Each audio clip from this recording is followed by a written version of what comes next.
to begin, but someone left a really nice pair of reading glasses up here. Call this regular meeting of the Goose Creek Board of Trustees to order. The time is 6:09 p.m. If there's no objection from the board, I would like to reorder the agenda. We will follow the posted agenda, items 1 through 7, and at that time we will move to 8D, closed meeting. We will reconvene and pick up back at item 8A. Also, item 10 on the very end of the agenda is a duplicate from recognition, so it will be deleted from tonight's agenda. Can we adjust the agenda to have the comments after we do the spill on the bond meeting? So you'd like to do 1 through 4, 6, 7, and then 5? Yes, sir. Sure. If there's no objection to that, I will make that change as well. 1 through 4. Okay, so we're going to do 1, 2, 3, 4, 7, 5, 6. Then we'll go to closed session and reconvene for action items. All right. Hearing no objections, the agenda is accepted.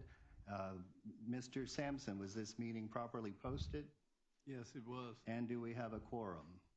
Yes, we do. And just for the record, we have a team of 8 tonight. Dr. Conklin. All right, good evening. President Clem, school board members, and Dr. O'Brien. The opening exercises for tonight's board meeting will be presented by students from Lee High School. But first, we'll begin with the prayer led by Mr. Renteria. Please stand.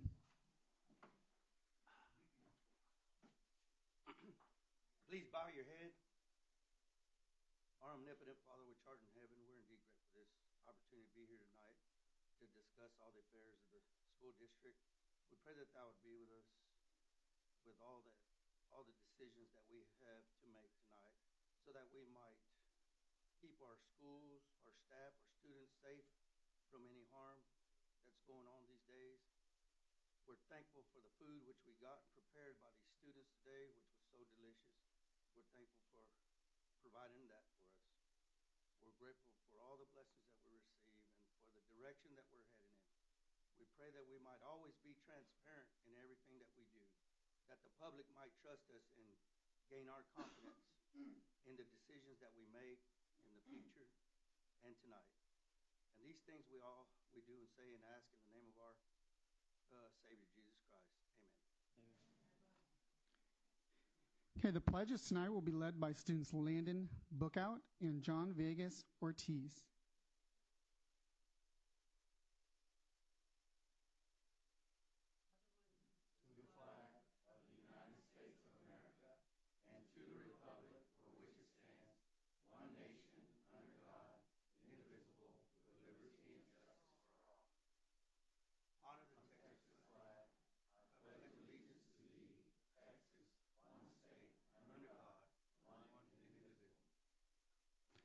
Thank you. You may be seated.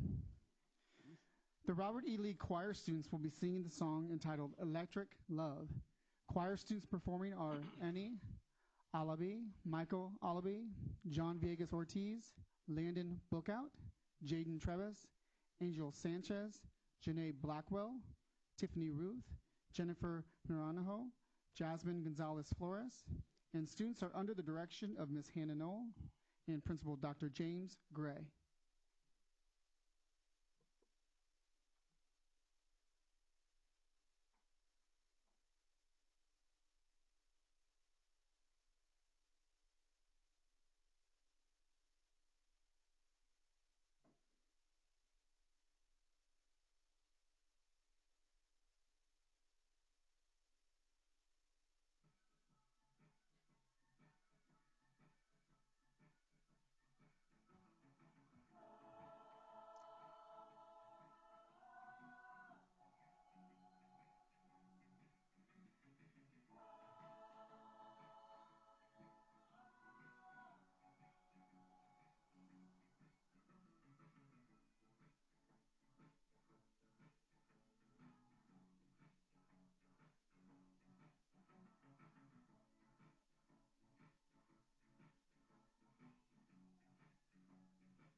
Thank you very much, students. Do we have any family members, parents, grandparents, or other family present with the students tonight? Would you stand to be recognized as well?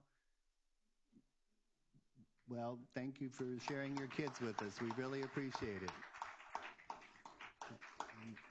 Students, thank you for your time and talent.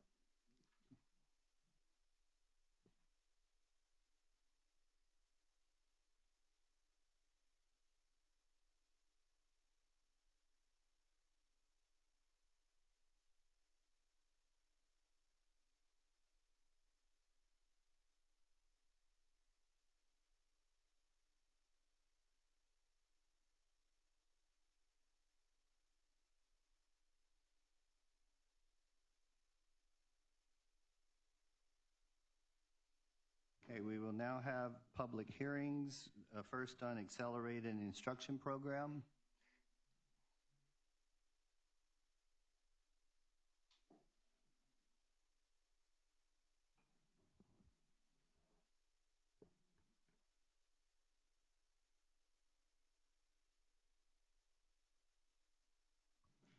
We welcome Ms. Jackson and Ms. McKay to present this evening. Good evening, school board members and Dr. O'Brien. So the public hearing information was provided to you in the packet, so I won't read everything to you, but if you have questions as we go through. We are expected to appropriate funds for our accelerated instructional program, and we have to plan intensive instruction and other activities so that we can make sure kids are graduating from high school and meeting those requirements.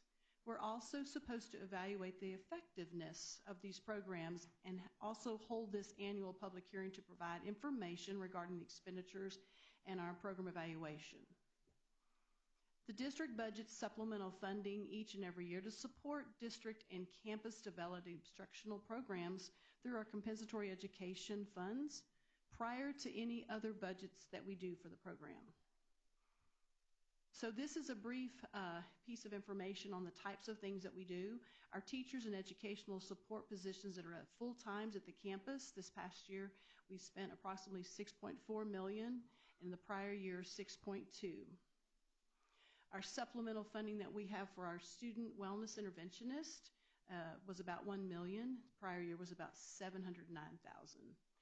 Our funding for our Peter E. Highland program, which is also considered an alternative program, you can see the amounts there. The supplemental program for Point, which is also a discipline alternative site, you can see the costs that we had and the prior year. And our main one that we spend a lot of time with is our supplemental funding for our before school, after school, and Saturday tutorial costs. And I thought it was important for you to know not just what the prior year was, but how ESSER has impacted that and what it has provided. We also have supplemental money for academic, behavior, and other identified intervention needs at campuses or in the district. And then we also have our supplemental social services, which would be places like communities and schools. And then our summer school program. And each year we kind of do things a little differently. We've had HB 4545 for the past 2 years, so we've tried to kind of catch everybody up. So you can see the spending that we had on our state money as well as how ESSER played into that as well. Now, why it's so critical, I also provided to you because I found it on the district TEA website, is our at-risk student percentages at the campuses. I won't read each one because you've had time to see them, but if you have any questions, I'll be sure to answer them. But I think what was also important was our information on how our at-risk students are doing versus our non-at-risk. I think this is why it's critical for our district level and campus level teams to continue to look at what we are doing to address any of the disparities we have between the groups. We did make some growth in some areas between the previous year of at-risk and the current, and you'll be able to see that as it is for each of the different subject areas, reading, math, science, and social studies. But the basic thing we need to remember is that we are supposed to be evaluating this and looking at a program evaluation each year, which we have. And through this process at the campus and the district level, we incorporated funds, and we made at least the top 3 things that we did to look at how to address this is we realigned our campus instructional coach roles at each level. We have a strategic process now, which means we have a district level committee looking at the materials that we're buying and we're implementing so we have a consistency across the board. And we have some more specific data and planning meetings for the accelerated instruction activities. At this time, if you have a question, I'll be happy to answer it. If there's other information you'll need, I can certainly get that at some point. Yes. And since this is a public hearing, anyone present can ask questions as well. I have a quick question. Let's look at the campuses. And I'm going to take Baytown Junior, for instance. And you have enrolled 746. I just want to make sure I'm reading it correctly. Okay. And of that 746, you're saying that 454 are identified as at risk? Yes, ma'am. That's the total from that. Okay. Correct. And there are 13 indicators for at risk. Some indicators stay on them forever, like if they've ever been retained, that stays on them forever. Oh, okay, that's my next question. And so, yes, and each campus can print the list out. We have them try to go through it and see which ones are that versus whether or not it was a STAR test or if they were pregnant at one point in time. You know, we try to make sure that our scores and data are accurate so that they're cleaned up every year and make sure they're correct. Would they be considered at risk for one, like if they did not pass one STAR test, or if it was so many? Correct. Each one that they may fail is indicated, and in order to have it removed the next year, they not only have to pass the STAR test, they have to make a certain percentage above a scale score. So almost like 110% better than what they did previously. Any other questions? Okay, yeah, and those were great questions. Thank you. All right, then I will close this public hearing and we will move right into we will now open our taper report public hearing. Thank you, Ms. McKay. I almost said Dr. Jackson, Ms. Jackson. And Mr. James Husband. Thank you, Mr. Husband. Mr. Husband, yeah, thank you. Okay, so welcome, President Clem, Dr. O'Brien, and board members. We are both here, James Husband and I, to report over the board goals as well as the taper. That's part of that. So I'll do the first part of the taper report, and then I'll pass it to Mr. Husband to cover that. Yes, they're together, yes. So first, I would like to say it's nice to see all of you up there in those seats filled. So there's 4 sections to the taper report. We'll go through them. The first part's what we're really going to be talking about, and the second part, the part 3 and 4 are just reports and glossary.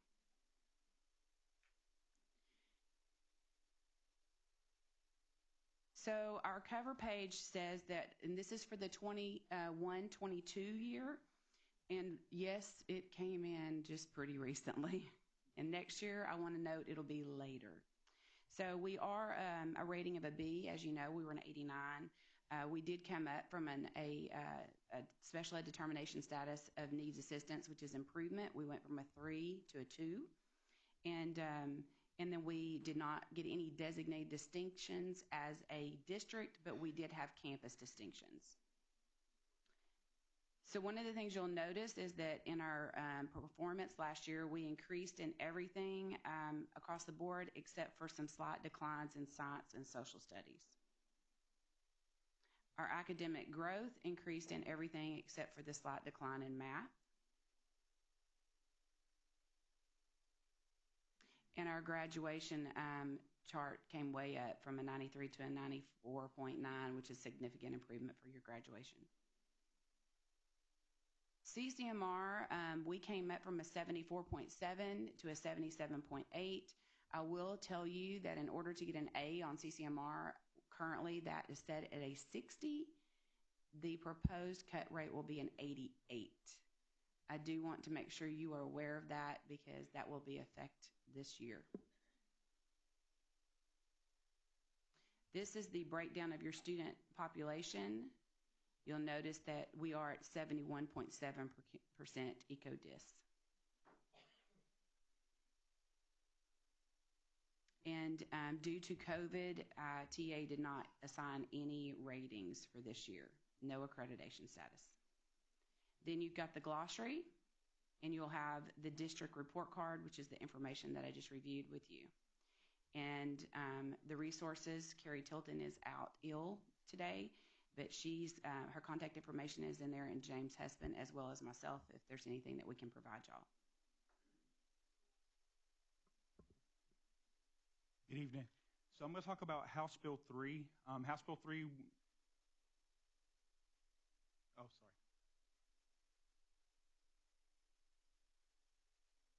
Yes.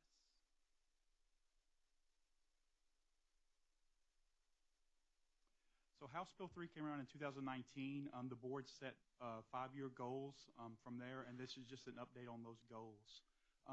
House Bill 3 just addresses early childhood literacy and math, as well as a college career and military readiness. We have to set quantifiable 5-year goals at each campus and district. It has to be reviewed annually at the public board meeting. So the specific plan requirements for the early childhood literacy and math, it's focused on 3rd grade math and reading. It also focuses on our sub-pops, our student groups of 25 or more. And we have to have targeted professional development for kindergarten through 3rd grade, which we are doing with the Reading Academy. For CCMR, again, we have to set those annual goals, and then we have to set the goals for the student groups of 25 or more. This is also part of the superintendent's evaluation. It's embedded in there. And so our actual goals, the goal that was set in 2020 said that 3rd grade students would score meets grade level or above on STAR reading. It would increase from 37% to 52%. We're actually at 48% this year. So we're on track to hit that goal by 2024. And then you see the Closing the Gap student groups there as well. We are within striking distance of those state target groups as well. The next one is the 3rd grade math. We said we'd go from 41% to 50%. Right now, we've set it at 46% at meets this year, so we are on target to hit that goal as well. And then you also see the Closing the Gap student groups and the yearly targets below there. The College and Career Military Readiness, we said we'd go from 68% to 74% by August 2024. We've actually exceeded that goal, and then the student groups there are above as well. These will be posted on the district website for the district and the campuses, and then if you need paper copies, we can get those from the district central office. Any questions? Yeah, I want to go back to Closing the Gap student groups, yearly targets. In 2022, we have a lot in the red. Is that supposed to be closing, or that's what we expect? Or is that just what was given at the time? Yes, sir. So the state targets are listed in the middle there, and then our year is there. So we did see a slight decrease in math this past year, and it was that way across the state.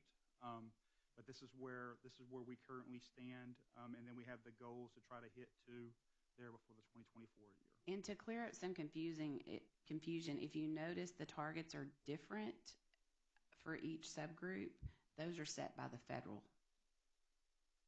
federal government. So they set the targets. So if you're looking at them, that's what the targets are, and then what we have underneath them is where we are.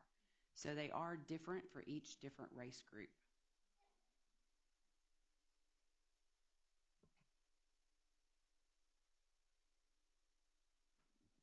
Anyone else or from public gallery? Go ahead. Question. Going to the CCMR goal, should we, I mean, if we really need to be hitting the 88%, do we need to adjust that to? That was why I brought that up. As soon as they put the ruling out and we know exactly what it's going to be, and I'm 99.9% sure that's what it's going to be, then I think that the board will have to determine how we want to change that goal. Okay. Keep us posted on that, and we may have to put in a review of our strategic plan based upon how that goes through the legislators. Anyone else? Any other questions? All right, thank you. I will declare this public hearing closed, and we will go back to Dr. Conklin for recognitions and acknowledgments. Okay, at this time, we'd like to welcome up Amanda Graham and Gina Murphy from Girl Scouts.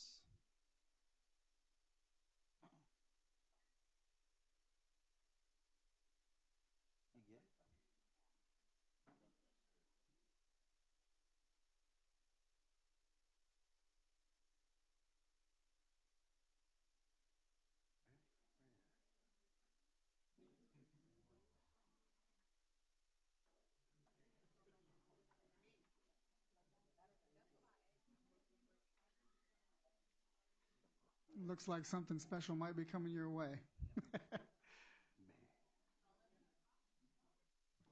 Thin mints, please.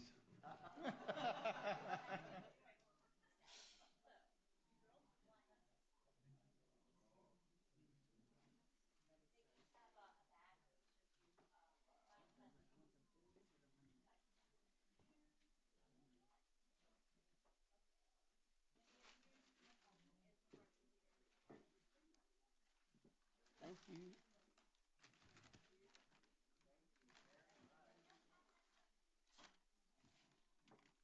Yay.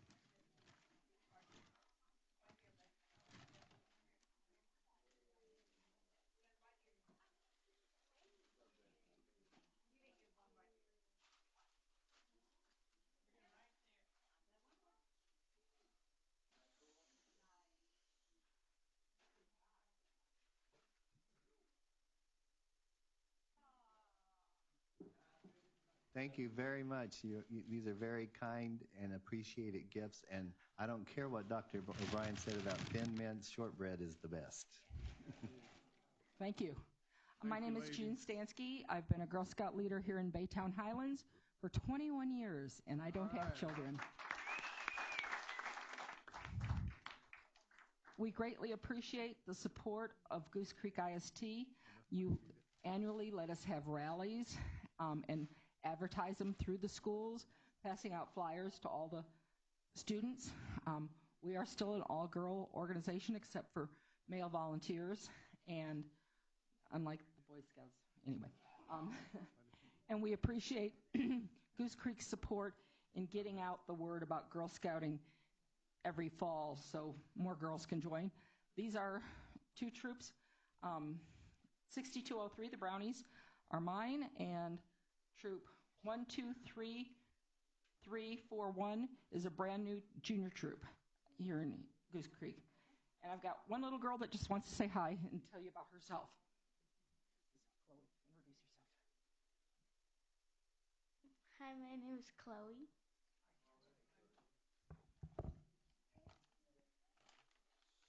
Hi, my name is Chloe, and I'm 9 years old, and I am a brownie. I like being a Girl Scout because I get to meet new people and sell cookies, and do arts and crafts, and make a difference in my world, in my country, in my community. Thank you.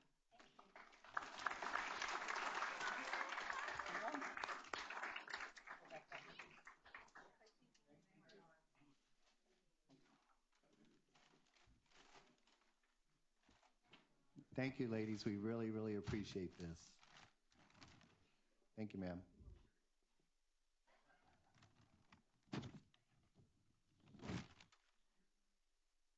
Here to recognize TDA All-State Dancers and HLSRA School Art Rodeo winners is Director of Fine Arts, Ray Levan. Good evening, Board of Trustees, Dr. O'Brien. I have two things to say before we start. First of all, I would like to vote for lemonades as far as Girl Scout cookies. Secondly, I do not know why you guys made us follow the Girl Scouts, so that's not very fair. But we will press on regardless. So it is a pleasure to be with you this evening. We would like to acknowledge two different school groups with you guys this evening. First of which will be our TDEA All-State Dancers. All of these young ladies do an amazing job. They are all our captain/colonels of our drill team. They were selected out of thousands of young ladies to participate in the all-state process, and we're so very proud of them. So the first young lady we would like to recognize is Miss Molly Scheidt from Ross S. Sterling.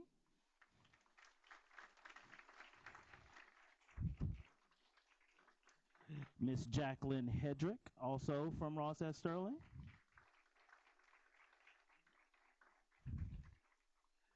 Miss Emma Martinez from Robert E. Lee High School.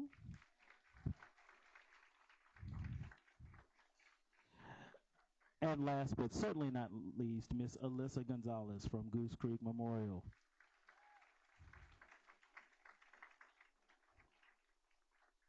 These ladies represented Goose Creek extremely well at the TDEA conference located at the Marriott in Houston earlier this year.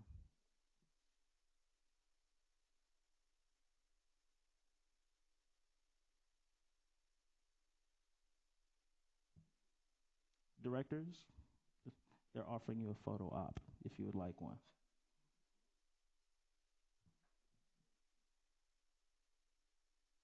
One thing you will always notice about dancers, they are always photo ready.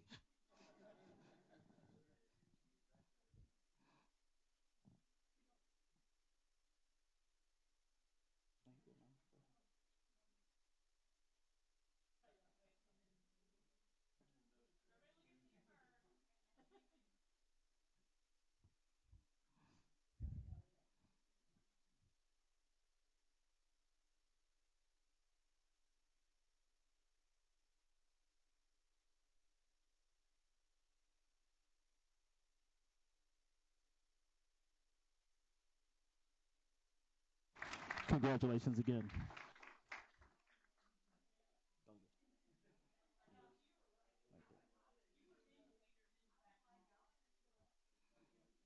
Good job, ladies.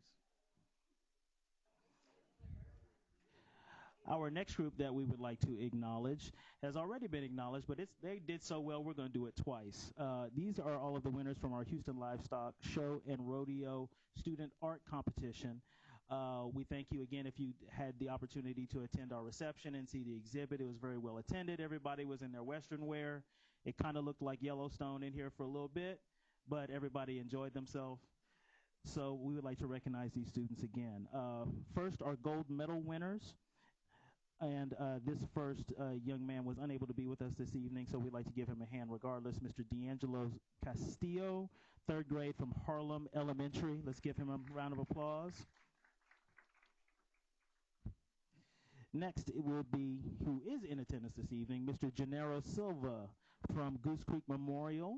He is accompanied by Miss Jonna Morris, his teacher.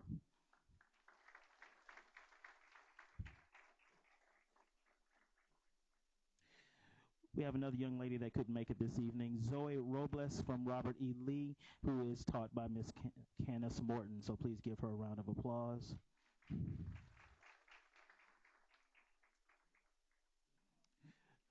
All right, from E.F. Green Junior School, next we have Miss Georgia Waterhouse as a gold medal winner, Georgia.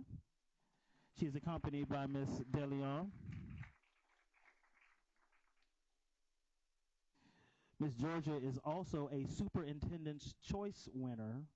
So you'll find that Dr. O'Brien did excellent this year. All of his superintendent choices actually were award winners. So good job, Dr. O'Brien. Next, we have Best of Show, Mr. Eric Buring from Ross S. Sterling High School, accompanied by Miss Annie Watson, his teacher.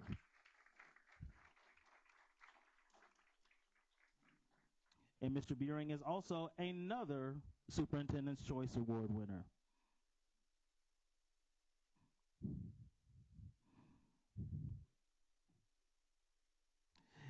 Next, we have Guadalupe Torres from Highlands Junior, accompanied by Miss Kathy Leha.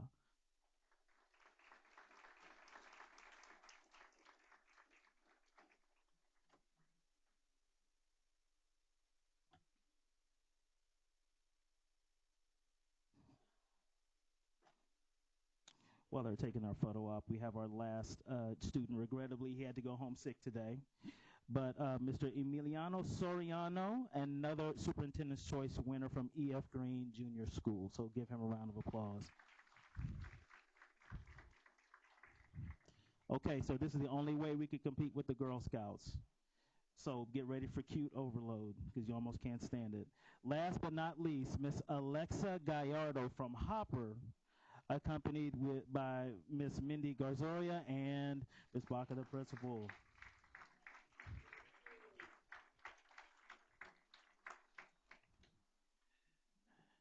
And for the record, she insisted on holding both of those herself. Those are my awards, and you are not going to touch them.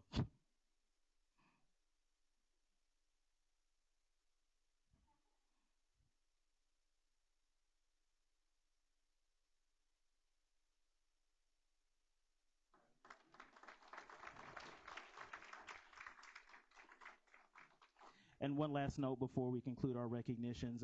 I'd like to recognize Ms. DeLeon because, as you can see, she has one of those green T-shirts on.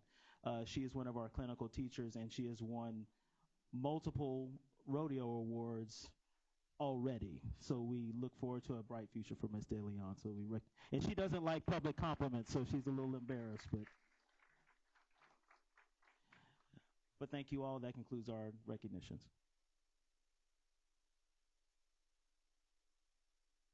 Okay, here to recognize our Grow Our Own Clinical Teacher Giants is Dr. Matt Bollinger and Lisa Steele.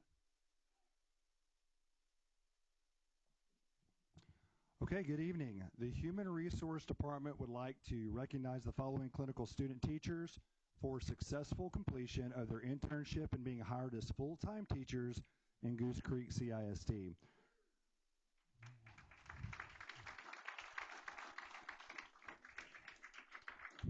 We are excited to be able to grow our own clinical teacher giants. We would like to thank our board, superintendent, principals, and administrators for supporting this initiative. We also have one long-term employee who has been awarded TEA's Grow Your Own grant to assist her in completing her bachelor's degree in teaching certification. 100% of our Grow Your Own cohort have graduated and are serving as teachers in Goose Creek CISD. We'd like to start off with Evan Core. Evan Core has served as a paraprofessional at Carver Elementary for the past 3 years. She recently graduated and is serving now as a third grade teacher at Antonio Banuelos Elementary. Evan was awarded $18,000 to complete her bachelor's degree at the University of Houston Clear Lake. Congratulations, Evan.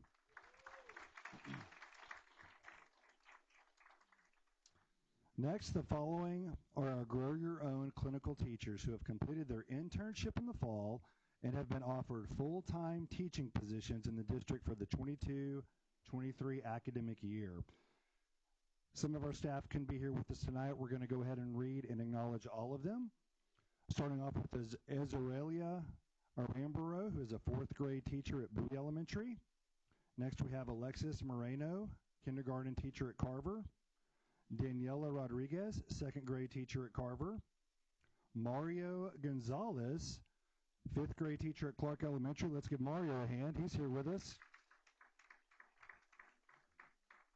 The next three cannot be here with us tonight, but we'll read their name. Lindsay Fontenot, first grade teacher at Crockett. Jasmine Walker, third grade teacher at Crockett.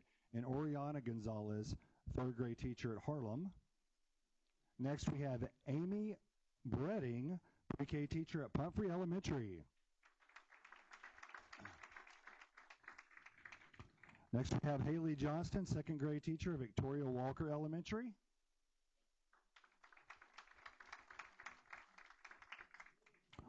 Rachel DeLeon, art teacher at E.F. Green Junior School.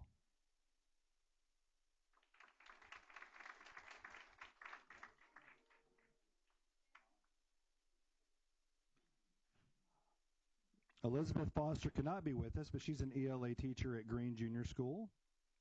Next, we have Serena Mendoza, sped teacher at E.F. Green Junior School.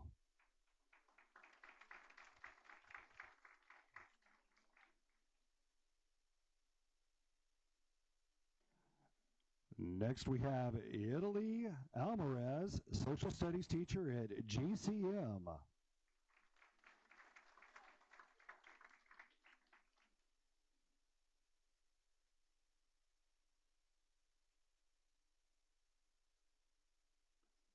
Briseida Pacina cannot be here with us, but Mr. Gray is receiving her award. She's an ELA teacher at Lee High School. We'll give Mr. Gray a hand. Cruz Salinas, assistant choral teacher at Sterling High School.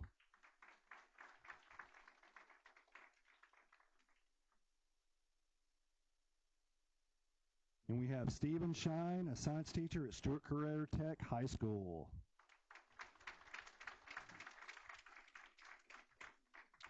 Let's give one more round of applause to our Grow Our Own clinical teachers.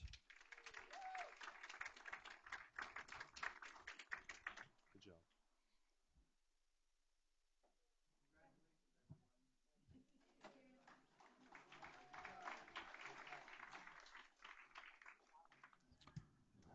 And at this time, Lee Martinez will be coming to the podium to present an award.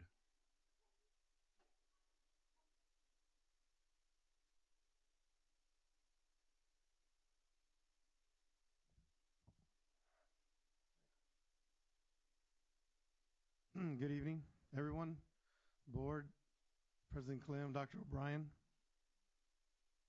It is my pleasure today to be here in front of you guys. My name is Lee Martinez. I'm the athletic director of Goose Creek. To be an athlete today is pretty tough. When everybody gets to go home, they usually go back to work. So it's always a pleasure to introduce an athlete.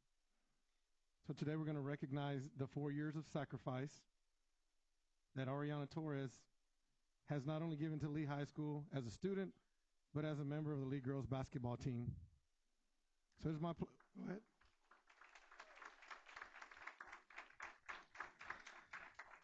So it is my pleasure to bring to you Ariana Torres and her family.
All right, we will now move to item 6 on your agenda, approval of minutes, consideration of the January 9th, 2023 regular board meeting minutes.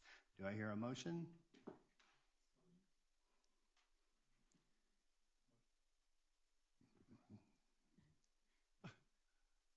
My speaker didn't work.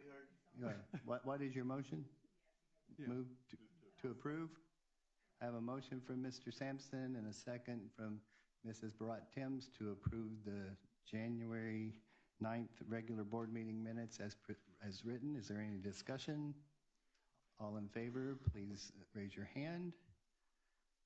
Any opposed? Abstain?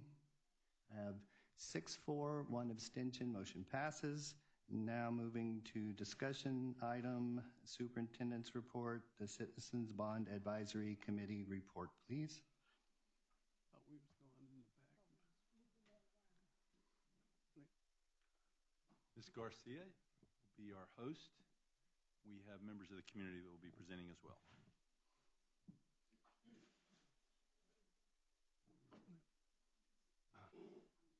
Mr. Clem.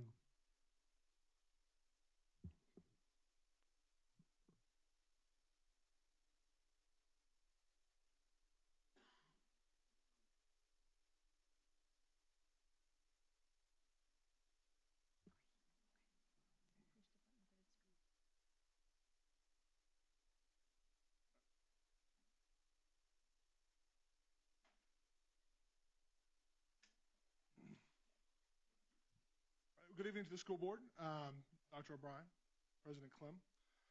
My name is Daryl Banks. I am a product of Goose Creek ISD. I grew up here. My mother retired teaching from Goose Creek. I've had 3 children attend Goose Creek, 2 graduate. So I've been around here for a long time. To introduce our other. I'm Jesse. Had several kids go through the district, and I've been here for a long time. My name is Yasel Amador, and I am a graduate from Robert E. Lee. Attended University of Clear Lake. I'm a teacher and a psychologist, and I have 2 graduate students and 1 still in high school, and I'm a product of Goose Creek. So we are members of the committee of the Citizens Bond Advisory Committee that has been meeting for the last several weeks. At this time, I'd like to ask if there are any other of the committee members here in attendance tonight, if they'd like to stand and just wave so that they know that we have a representative of those who served on this committee. All right.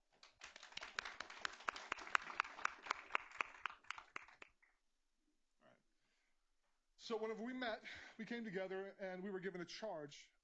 And the charge the purpose of this committee was for us to take a look and give some feedback on a 2023 Citizens Bond, to come back with a recommendation for you, the Board of Trustees, to potentially call a referendum for a bond based on the projects and the information that they provided for us. Members were selected for the committee to consider all the needs of the district based upon the vision, the mission of our district for the proposed bond. Meeting 1, we got together. Of course, they welcomed us. They gave us the charge. They fed us. The best way to get folks to a meeting is to offer food. You got cookies tonight. Within the presentation, we discussed several of the projects. We discussed the financials. We discussed the athletic projects. We discussed transportation projects. We discussed our safety and security projects. And we discussed the technology projects. At the close of the meeting, we were given the opportunity to discuss those items, ask questions, request some feedback. We took some anonymous survey questions through the technology that the district has to provide feedback, to ask for further information, and opened up some discussion moving forward for what should be discussed and covered for meeting 2. All right, so meeting 2, we came together. We opened the meeting with a review of meeting 1. We discussed the projects again. We went over the questions that were asked there that needed some further information. There were some questions sent in throughout the week with more questions. They answered those, presented those to us, and we discussed those further. And once we had those discussions, we took a vote as a group. Once again, it was an anonymous vote for the projects that we saw in our first meeting. After that, we went through our presentations for the second meeting for the rest of the bond. We discussed growth-based and program-based projects, as well as facility condition assessments and needs of our district because of just wear and tear. After we had those discussions, we reviewed the meeting results from our first meeting, and as you can see, based upon what was presented, there was an overwhelming amount of support for a majority of the projects. I would like to note that on the athletics portion, there is a section for Star Wars Stadium repairs, not renovations, but repairs, that only received about a 52%, or was 52% opposed. And I will tell you that, and within that vote, I was one who opposed that because I wanted some more information. And upon that discussion, the question was asked, how much money are we slated to spend for Star Wars Stadium? What is the total cost of repairs to completely repair versus the cost of potential replacement? So we asked for some detailed information about how much is slated to spend and then what it costs for potential replacement. At the conclusion of the meeting, we requested the option to have an opportunity for a complete replacement of Starworth added to that list. Okay. We discussed the Sterling High School replacement, Phase 1, funding and the logistics of that project. We discussed the bond schedule review. We actually discussed the idea of the fact that this was moving kind of quickly. It was an abbreviated meeting. We were pulling it in 3 weeks. We discussed if we felt like the committee was getting enough information to make a good decision. And we discussed the reason for that abbreviated time frame with the hopes of possibly bringing the information to you guys for a referendum by the February 17th date. At that time, the committee requested to have another vote on all the projects. And then here again, we asked for some more information and clarification on some of those projects. We discussed the idea of maybe combining some of those projects, some of the buildings and facilities, if we can combine them together to use one facility for multiple purposes, or different opportunities that we had maybe to make some changes there. We came back for meeting 3. We opened with, again, another review of the 2. And with every meeting, we had the opportunity to ask questions. We asked them, we discussed them verbally. We had the opportunity to write them down. We had information to contact us in questions later in case we thought of something after we left. And each meeting that we came in next, we discussed all of those items. Not just verbally, but they even gave us information in writing based upon those questions that were sent in so that we could look and review. At that time, the committee voted on all the projects that had been presented to us the way that they had been presented. And then we also voted on the bond schedule options, whether to push forward for a May bond or to push it back for a later date. And we reviewed 4 different bond package options as a group. Should we hold our questions or? Okay. Go ahead. All right. As you can see here, there was the results for the voting on all projects were pretty overwhelmingly, there was a consensus with the committee that the majority of the projects were a necessity for our district. There were a couple that we requested some more information, required some more conversation. The College and Career Center, we wanted to talk about more at 56% approval, and then the renovation of the old St. Jacinto was a 60% approval. Pretty much everything else, though, was pretty, we agreed on very well. During that time, we also had a conversation about legislation that was currently before our state to change how bonds are passed. And after having that conversation and taking a look at the items that we saw on the bond, we felt like as a committee, and we voted with a super majority, I might add, at 71%, that we wanted to see what we could do about making this bond happen by the 17th of February to meet that May date. These here are the first 4 options that were presented to us to take a look at. We have the original option that we had received since the discussion had come up about the replacement of Stallworth Stadium. There is no renovations for Stallworth and a total replacement of the stadium. Option 3 was nothing with Stallworth, everything from Stallworth removed, and a complete replacement of Sterling High School, not to do that in the phases as originally presented, but to do it all in one bond. And option 4 was no renovations for Stallworth, and then a new stadium, and a complete high school replacement for Sterling.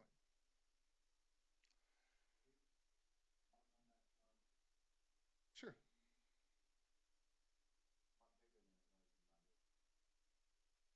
Oh, sorry.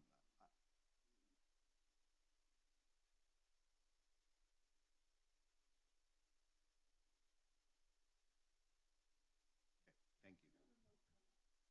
I'm sorry?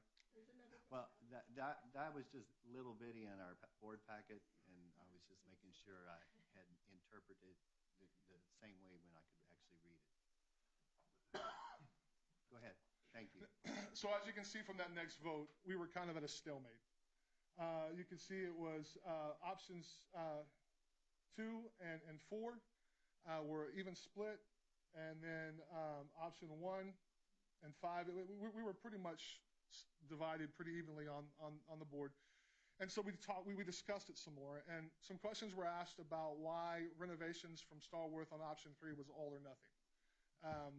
Why were the repairs and renovations removed from that option? Could we have that option added in? And so at that time, they went back to the drawing board and very quickly, I might add, made the adjustments and brought us back on option 3. We discussed the different changes that would be there and discussed it would be approximately a half a cent change difference to the tax rate to put that $18 million repair to Stallworth back in. And we, at that time, that's the only change that we made for those options, and then we took another vote.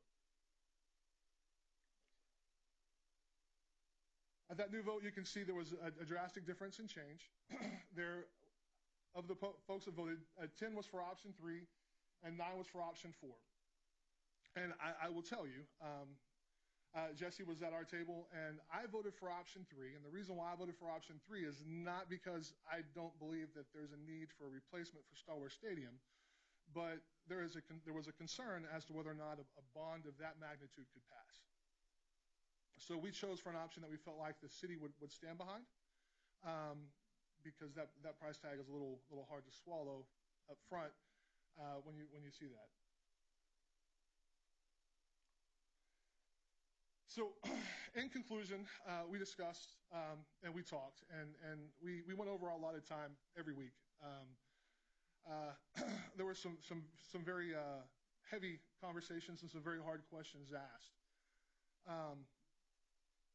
And as a whole, the board, our committee has decided that the replacement of Sterling is a priority. We feel like it's something that needs to be done, and it doesn't need to be done in phases. We feel like it needs to be done as an entirety in one bond.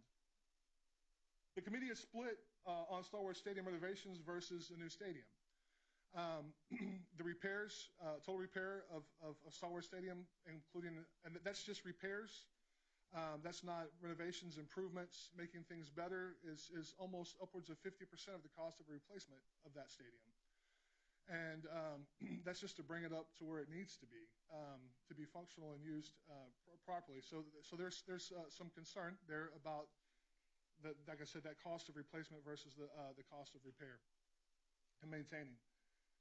I will say that it is the consensus of the committee, or a consensus of the committee can be achieved if the committee has more time and information. The committee understands the necessity of each project, and we feel like each project on this is important for our district and is something that we need to do moving forward.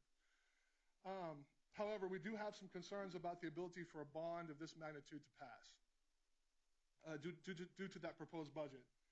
And we feel strongly that further review of the individual products could be considered and possibly make this more palatable for our community. And that's our presentation. Questions? Mr. Renteria? Yeah, I have a bunch of questions. Fire.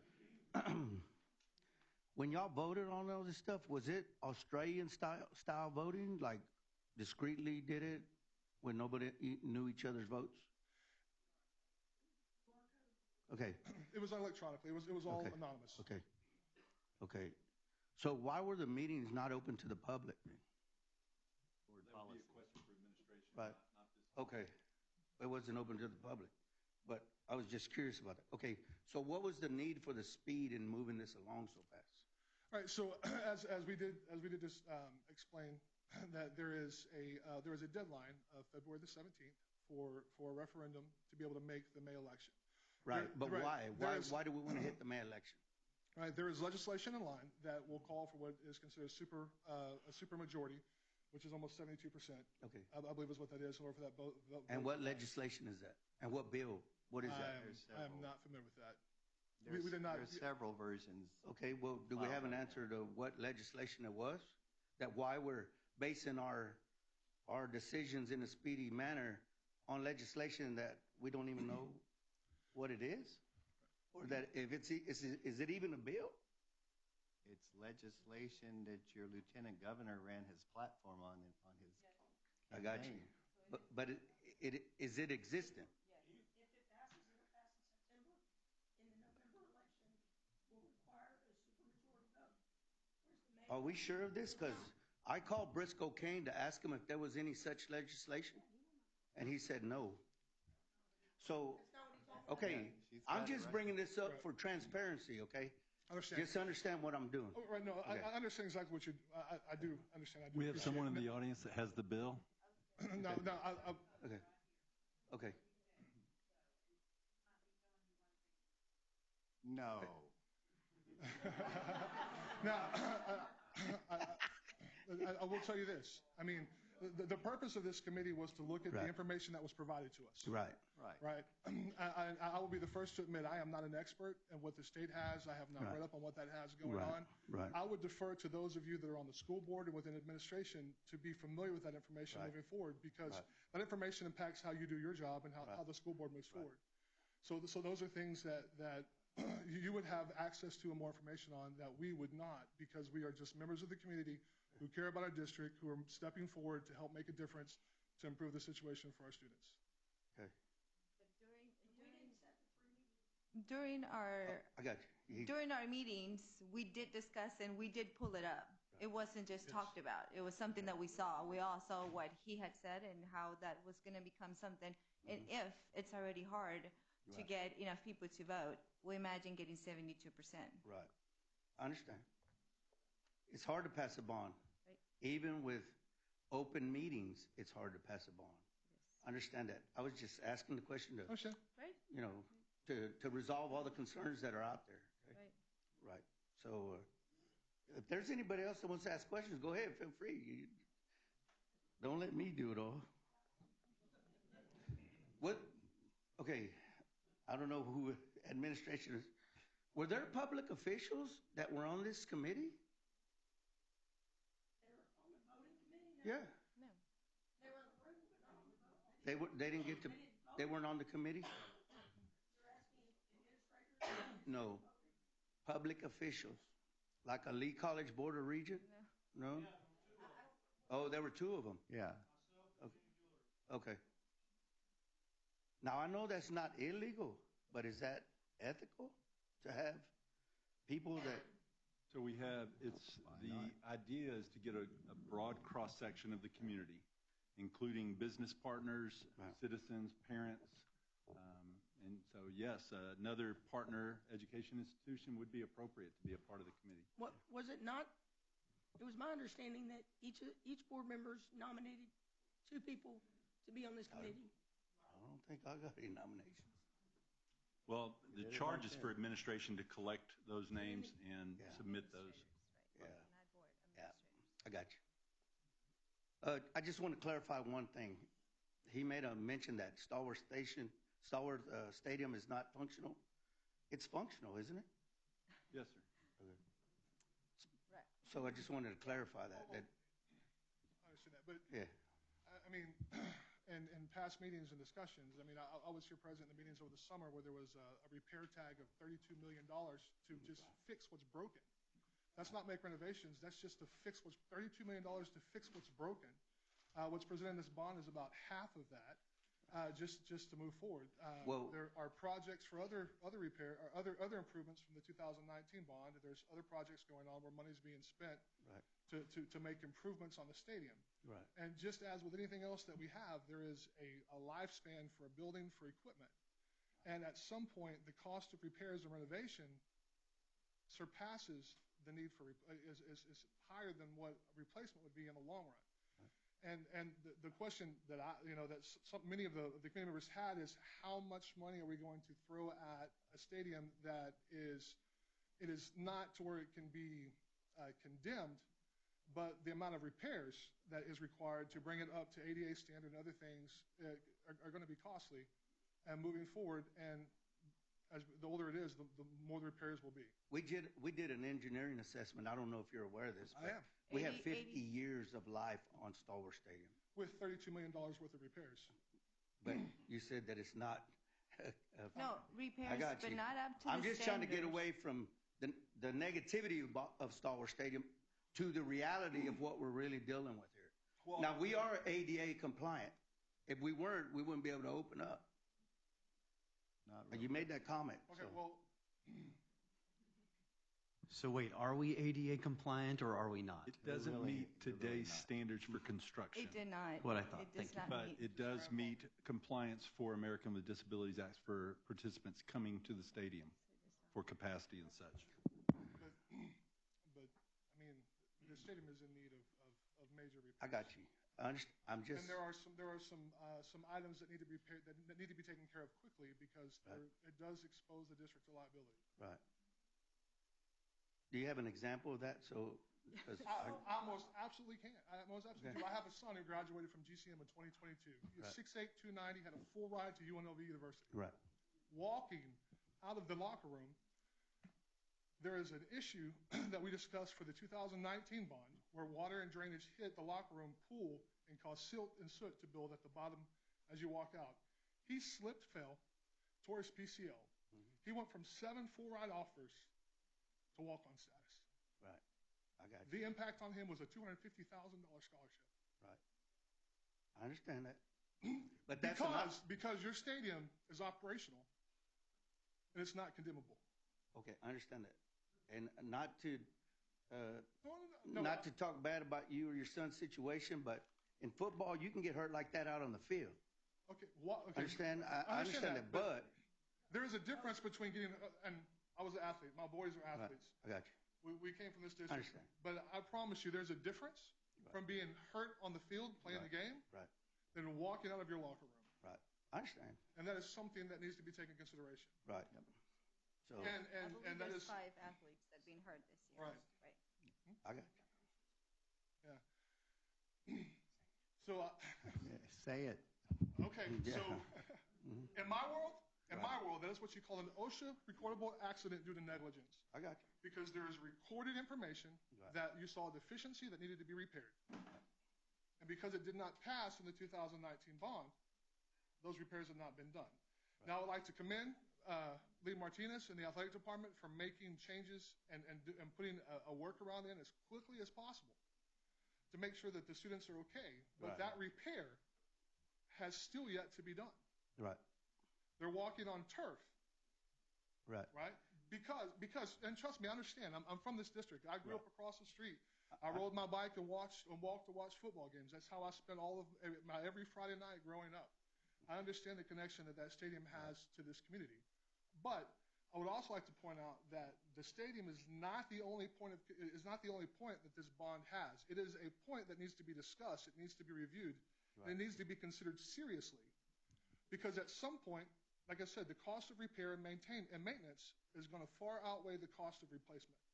And before you know it, you're going to spend as much to have a new stadium as you do to keep that stadium operational. So I believe there was a estimate that they had to actually make it functional and up to date, and that would be $89 million. Okay. To do that, not just repairs and not to make the rails, to change. So to me, I was like, okay, so we're gonna spend that and then still keep putting into a stadium money that it's only gonna make repairs. Right. Yeah, and it's only 105 to replace. In all fairness, accidents happen all the time. I understand that, but accidents are also avoidable. And in an OSHA recordable, those responsible for those repairs. I work in a refinery. I got you. I understand that, but you're responsible not only for the injuries, but you're also responsible for lost wages. Right. And we all grew up in Baytown watching football. Right. And how many years through the years have people used that stadium and not had any recordable accidents like that? Well, I can tell you at GCM alone, there's been 3 students that have lost game time because of that same exact situation over 4 years. Right. And I understand, and that's something we need to address, but we don't have to address it all at one time when we're running a bond. We still have money from the 2019 bond that we were trusted with that we haven't even used yet. See, there's money out there that we haven't even used yet. One was the field house. It's $8 million for the field house. Exactly $8 million that it's So I understand your issues.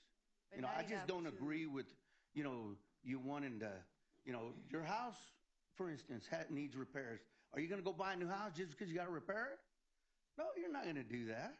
You're going to repair your house.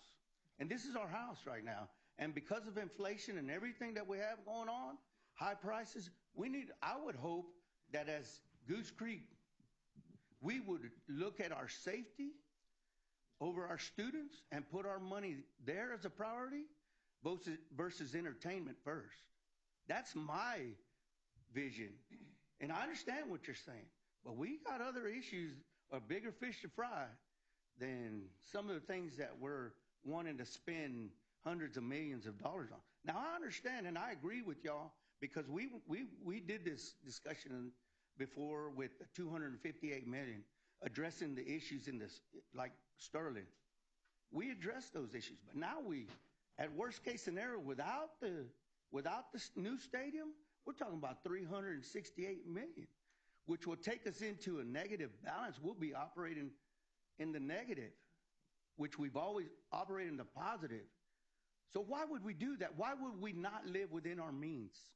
Did y'all think of that? Hold on 1 second. I would like to clarify.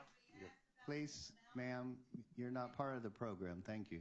So I would like to bring us back to the topic at hand because we've gone down a rabbit trail. Starworth is an important part of this process, but it's not the only part of that.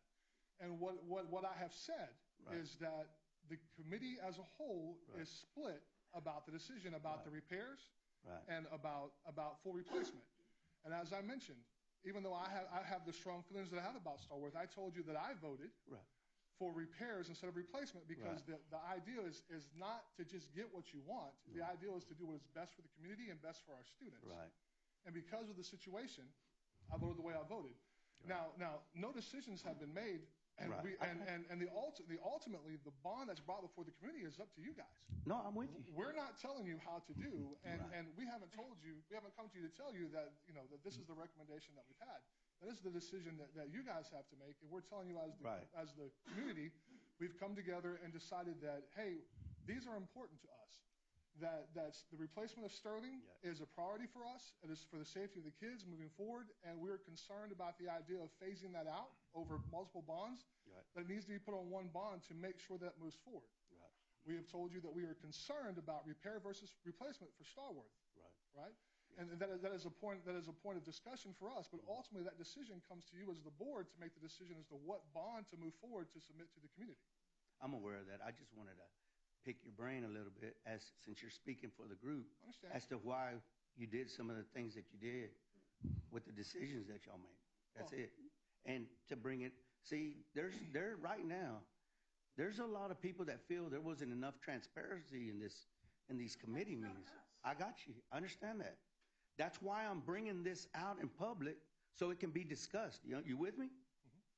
There we go. That's why I'm doing this, so that we can eliminate and resolve any concerns that are out there with people that are saying that, giving suggestion as to why or opposing you guys and the committee's suggestions. And then when we have to answer them, because there's an election coming up, and people are going to have to answer to people, hey, why did you do that? Why are you spending taxpayer money like that when we don't need to? That's what they're saying. That's why I'm bringing it up. That's the exact reason why we don't have a split proposal of any of the options. We told you we can't come to, we're split. Right. We told you we're throwing it back at your feet. Right. We're asking you were voted for these positions. Right. I got you. We're asking you to make the decision. We're telling you where we came up with. You've seen everything on social media.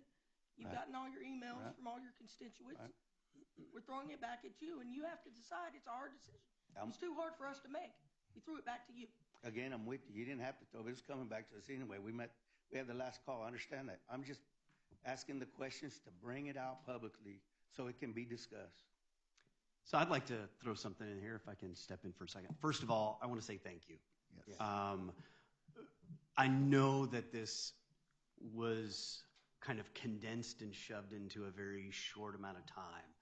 And I've been on those committees before. I know what kind of work that takes. And for you guys to put in all the work as volunteers, as citizens, and then to come through all of that and be here today, thank you.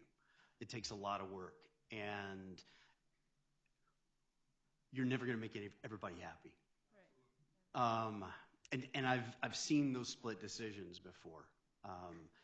I think you're absolutely right. We have to look at this, and we have some tough calls to make. Ultimately, it's up to the taxpayers. It's up to the voters. It's not up to us. It's up to them. They're going to get whatever they vote for. But to take this information, make it public, figure out if we need to slow down or speed up based on the climate in Texas, which we always know is going to change. Right? But I want to say thank you, and I want to hope that we can look at this and make the right decisions and ultimately leave it up to the voters, because that's who we're here to serve. I do want to add, it was given to us fast, but as a previous member of other committees, they did a really good job of presenting it and answering the questions beforehand. So, for instance, they had, what we were going to do, what was the phase of what the proposition was, and the questions that we might have asked before. So they had that real well prepared. So I didn't have questions. I mean, I was reading, I was like, okay, at the time, because it was very well prepared and organized of how to present it to us. So that's why it was kind of fast in a way, but in a way understandable to us. So I want to give them also credit for that, because they did. They answered the questions before we even asked them. So that was pretty good. If I could pick your brain a second about the Sterling High School project. You made a comment real fast just a few seconds ago about the phases. And was the committee opposed to 3 phases in 3 different bonds? 3 phases, period? Or what was the opposition to 3 phases? We have concerns that a second and third bond might not pass. Okay. Especially with what's at the state level with legislation. But even with not, we're very concerned.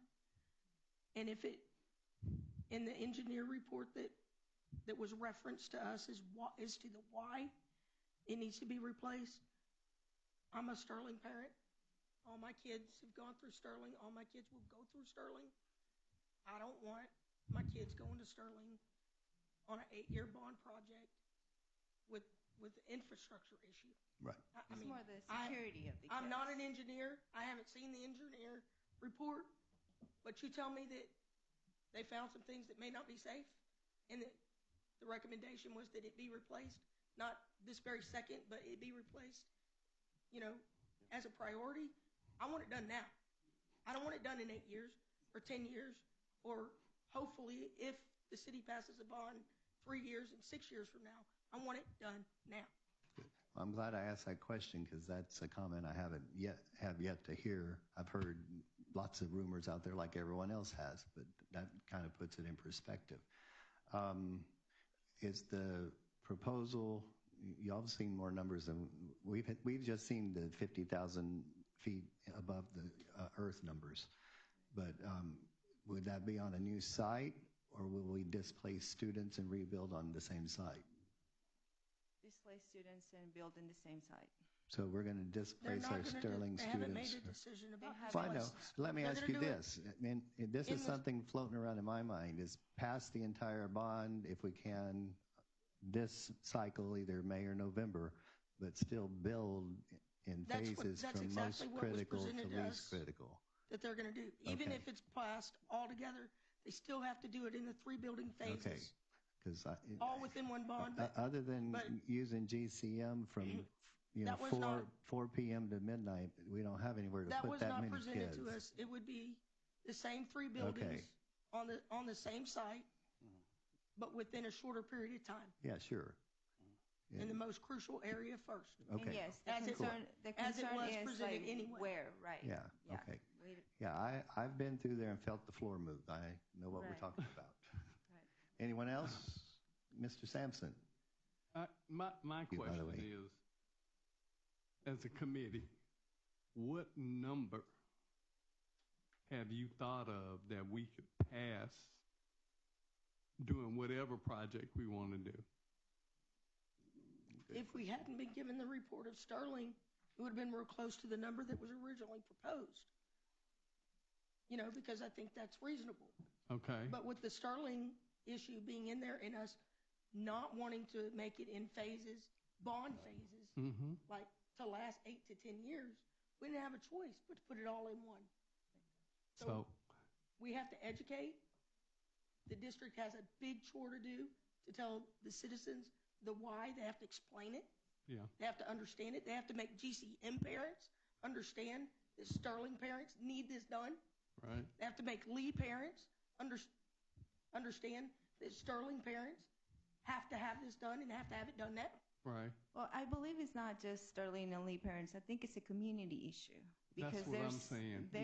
It's not, I mean, I went to Lee. My kids went to Sterling. Yeah. I don't care. It's a community issue. Right. Well, and what I'm phrasing this to be is, there's a certain number out there that a lot of people have in their head.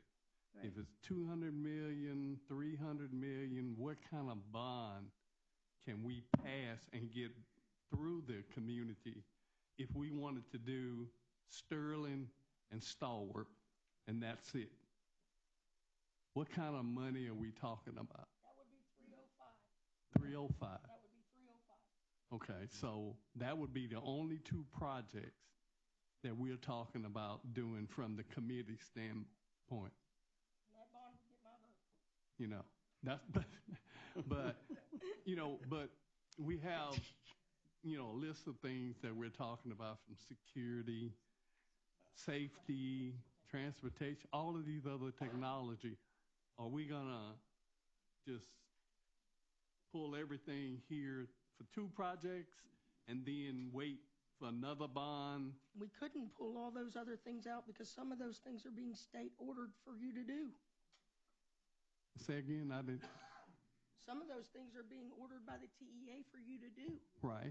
So we couldn't just say, we don't want it would have been great if we could have just said, no, everybody in the room just wants a new stadium and new Sterling, and all the other projects can go away. Some of them can. Some portions of the other projects can go away.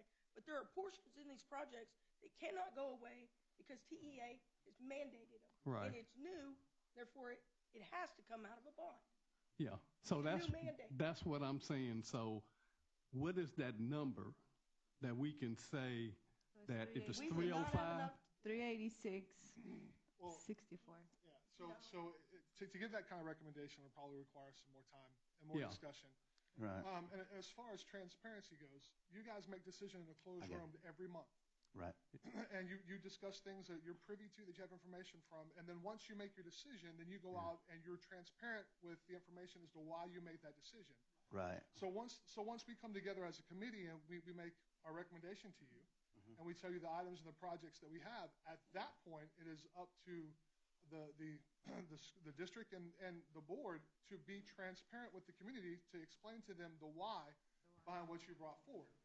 So to say that a meeting was called in secret and it wasn't open to the public, you know as well as I do that if you open to the masses in order to meet deadlines and so forth, that's hard to do, right? So you come together and just like you have 8 members of your board, you come together and you make decisions for 24,000 students based upon information that only you are privy to. Right. And then once you make that decision, you step out and share the whys behind why you made that decision. Mm-hmm. And that's what we are doing here. We have come together.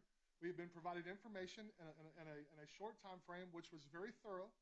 And at no point did I feel like I was being pushed or pressed. And you can tell by my here that I am not one that just says yes. Mm-hmm. I ask questions. I have expectations, and I hold this district and this organization to a standard. Right. Because you do influence and impact the lives of our young people, which in turn impacts our future. Mm-hmm. So, with that being said, I am not a yes man. And no one on that board was a yes man because we were there at late after time every meeting because questions were asked and hard questions were asked. Right. And we're going to have to get back to you because we have to research that was answers at times because those questions were hard. But the transparency should come after we present our recommendation, you make a decision. Okay. After you make that decision, that's when the transparency should come. That's when you should say, okay, hey, we made this decision because there is corrosion on the pier and beam system under our high school. Right. That it's not at a point to where students are in danger, but it's in need of repair or replacement soon. And once again, the cost of repair is discouraging to the cost of replacement. Because of the cost of repair, the decision was made to do a total replacement because that cost of repair was so high. Okay. Right, and that's for the educational institution. I hear what you're saying. I just disagree with the. If you please allow me to finish. Go ahead. Yes. That is the same logic that was applied to Star Wars Stadium in this discussion. Right. At some point, the cost of repairs and renovation is going to surpass the cost of replacement. In your opinion. And we have. No, that's common sense, sir. Okay. And at that point, we're asking you to make that decision based upon your opinion and the information that we've brought to you to say, is that a valid opinion or not? But here's what I'm talking about: transparency. Reports that I've seen about $32 million worth of repairs for that assessment you discussed. I was in that meeting. That was $32 million worth of repairs for that. Right. That's not improvements. That's not changes. That's just repairs. Right. Which is 40% of the cost of replacement. Okay, and I was talking about transparency. I didn't say let the Baytown Sun get involved in your conversations and voting. Your idea of transparent, comparing us, the board, to the committee, we're elected officials. We go back there in executive session because that's part of the procedures. But you're a committee. You're not elected. So if Baytown Sun wants to sit in there and listen to y'all, that's transparency. That's what I'm getting at. Because right now, the way it stands, people believe that something is being pushed. And I'm for the bond. I'm for the bond. There's a bond process my deal governed is by the state. We don't have to hide anything. It? We don't have to hide anything. I don't care if y'all are doing it. They're not voting. Y'all are voting. Y'all didn't raise your hand to vote like we do to show who's voting. That's why I asked that question. You did it through QR code. So they didn't know what y'all were voting. So there was no danger of them being mad at y'all or anything. So I just believe that if this bond is to pass, whether it's $258 million or $460 million with the new stadium, then we need complete transparency, just like we had in 2019. People were able to participate. They were able to go there. There were no public officials involved in that. I know it's not, again, that's not illegal. And I'm not attacking you. I thank you for the work you did. I've served for 16 years, 14 years on council, and so far 2 here. I don't know if I ever serve again, but I do believe in being honest and transparent, That's all I'm saying. So, I understand completely, but as my last statement that I made, right. And on that final slide it says, we believe with further conversation that all items on this bond should be discussed about moving forward. Right. So once again, there's not a call for a bond. We didn't make a recommendation to say this is the package that should go. We told you that more conversation will be required in order to move forward with all the things all the projects moving on. Right. Since you brought it up, and there seems to be a lot of discussion in the community about the difference in the way this committee was derived and the way the committee from 2019. Dr. O'Brien, could you address that and state why the community was called in on the 2019 bond and it was not this time? We had, on the 2018 bond, did not pass. And as a result of the 2018 bond, we had low participation from the community. Nine people signed up to be a part of the committee, or 9 people agreed to be a part of the committee after watching what had happened in the 2018 bond proposal, sitting at this table right here. So our citizens were a little hesitant to participate in the 2019 bond. So we did, at that point, open it up to anyone willing to show up, and we still had fewer members then than we had in this time. But that is the rarity, and that's not normally how bond committees are derived in this district, correct? No, that's correct. Here's the question. Did it pass? Did it pass? It passed. It sure did. Because there was open discussion and transparency. And this is what I want for this. Open discussion and transparency. That way, everybody that wants this will vote for it. Dr. O'Brien, myself. I've got a question. This committee, all the other committees that we have, is there a governing document that describes how those committees should function? Well, we have it. It's covered in board policy under BQA. So it's a board policy? BQA. Okay. But it also is covered under Texas Government Code. Okay. But it is board policy? Yes. And who approves that policy? We do. So who's in charge of how these committees function? Yes, sir. Okay. Just wanted to make that out there for the record. We are. We are. I wasn't here. I don't Thank know if you, you were because here I either. was part of the other committee and Glad the you other showed up committee, today. and I was volunteered to come to this committee. Nobody forced me to come or speak up or do anything. I volunteer in a lot of the things in the committee and the community and schools and districts, and so nobody did. So yes, I am aware of that. Thank you. I was a Sterling alumni. As am I. I don't have no problem with either or stadium or the Sterling. I don't have any problem with the 400 and something million. The only thing that I don't want to happen, if we have to downscale or whatever, I don't want to get out there and we voting, getting people trying to vote, and the bond doesn't pass. Then now we got to go back to the drawing board and say, now what do we cut?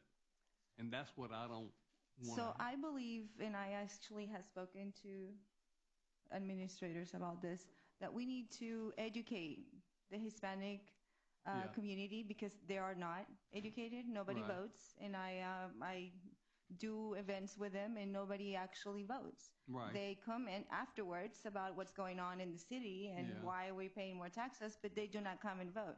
So we need to actually make it effort to make some of these meetings not just translate, because I'm a teacher, a bilingual teacher, and I've translated stuff for free for our school before, not just to translate, but actually to go around and do meetings about why and how and what is important in the community, why things are being done.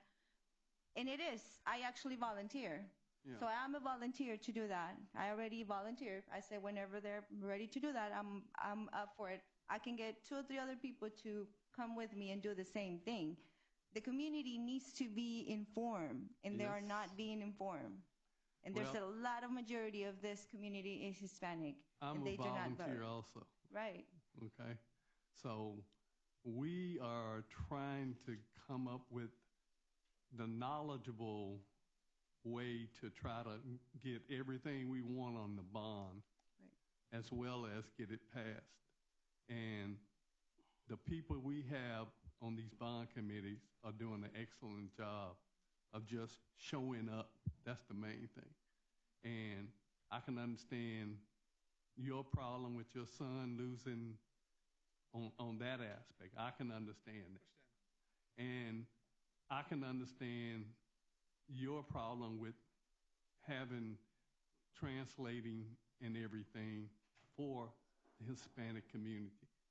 I can understand your problem much more also. But what we have right now is a problem of trying to make sure that we have the right number and we got everything we want on it, but as a board and as a bond committee, we need to go back and look at exactly what, And that's the statement that we made. We made the fact that we're split on what to do. And our concern is the whether or not a bond of this magnitude can pass. Right. Right. And that further discussion is needed in order for us to find out if everything is included. So this is not a rubber stamp to try to force a bond at a certain time. We discussed it. We tried to expedite it to see if we could meet a need because of the need that was presented. Right. But as a committee, we came basically to a stalemate, and we are at a point that we feel like that all the items are important. Yeah. There is a split pretty evenly between repairs and replacement of Stalwart Stadium. Yeah. And so the need for further discussion is exactly what we have said, is that there needs to be further discussion. And to be able to move forward to make sure that we are putting together the best package that will benefit our district most with the smallest amount of impact to the taxes and the rest of the community. Yeah. And procedurally, Mr. Banks, you said it correctly that the advertising of what the board has called for would happen between the call date, February 17th, and the vote date. So that's a 3-month period of time in which administration, some members of this committee would go and share with civic clubs across the community to educate. And we do provide bilingual verbal and oral presentations as well. So here's the question on the hose. Should we push this thing forward knowing that we need more discussion? Or should we ram it through just so we can beat the That's our November. question. That's our question to Right. the board. Right. Do y'all still want to? Right. Do y'all want to take one of these options? Right. And we didn't give you our preference. We told you where we were. Do you want to take one of these options and go ahead and call for a bond by February 17th, or do you want to say, let's stop, let's look at it, let's wait, and let's call for the bond at a later time in the year?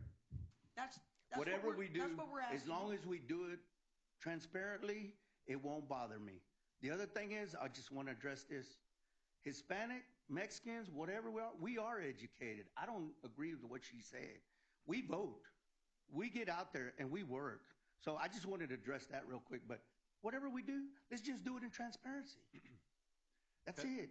At this And time, I thank you again. I'm sorry that your son got hurt. I realize, I mean, things happen, man. I would like to point, there was no intention for me to discuss that. To bring Right. that up. That's been discussed. I got you. And I'm satisfied on the side with Dr. O'Brien and Lee Martinez's move on that. Right. And they were very instrumental in moving forward with that. You asked for an example, and that's the best example that I have. Yep. Right. As to why. I got you. But please understand. I understand what you're saying. I understand the points that you're trying to make. But we've told you, hey, we're telling you exactly what you're saying you want to hear. Right. Do you understand that? Right. We're telling you exactly what you're saying you want to hear. We've come to you with this is what we feel like needs to be done, but we need to talk about it more. Right. Which is exactly what you're asking. Right. And we hear you loud, or I hear you loud and clear. And I think I speak on behalf of the entire board in thanking you for your conversation tonight, thanking you for your candor, all three of you, and most of all, thank everyone on the committee for their time served so far. And, yeah.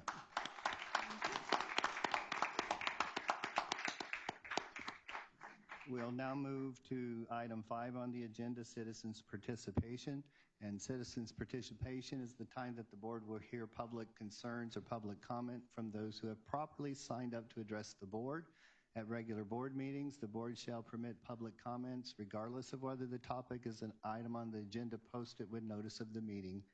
At all other board meetings, public comment shall be limited to open session items on the agenda posted. Each speaker is reminded that he or she is limited in his or her presentation to a maximum of 3 minutes, and that he or she should respect confidentiality concerns and refrain from attacking the personal character of any individual student, staff member, or board member in addressing concerns or comments. Pursuant to state law and board policy BE legal, the board cannot consider or take action on concerns at this meeting unless they pertain to an item on the posted agenda. Any deliberation or decision on an item that is not posted for consideration at this meeting shall be limited to a proposal to a place on the subject of a future agenda meeting. We have 5 folks who have signed up properly tonight, and we will begin our public comment with Brittany Pinkerton.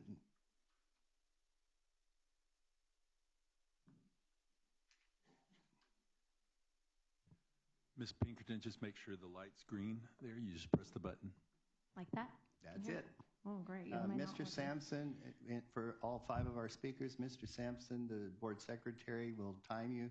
He'll give you a warning when you have 1 minute left, and then call time at the end of 3 minutes. Yes, so sir. The floor is yours. Thank you. Ladies and gentlemen of the board and community, thank you for allowing me to have this time tonight. In front of you, you should have a script of this, board members. My name is Brittany Pinkerton. I'm a product of Goose Creek, the daughter of a retired Goose Creek educator, the aunt to 3 Goose Creek graduates, 5 current students, 1 future student, but most importantly, I'm the mother of 5. In full disclosure, I was one of the members of the Citizens Bond Advisory Committee. I come to you this evening asking for you to truly consider what is best for our district. The community has elected each of you to do just that. As I considered the list of items being proposed, I saw some items that were necessary, and I am in favor of those.